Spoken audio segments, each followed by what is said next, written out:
I've never heard of violence inspired by social media where we didn't know what it was on social media that inspired the violence. Here I am talking about a hashtag, but that's all I can tell you because we don't know what the hashtag was. We don't know what the social media was. We don't know how these folks got inspired to go and brawl in the mall. I mean, what do you make of this?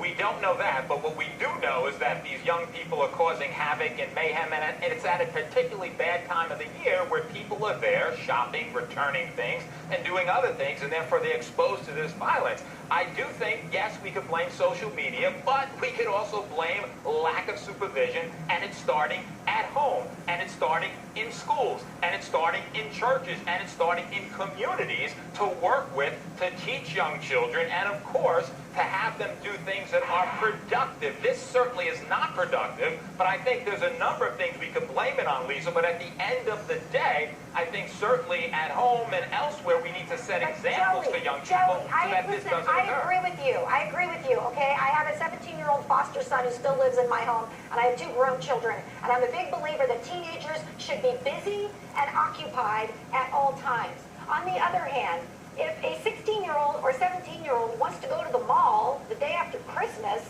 you don't normally think it's going to lead to some kind of violence.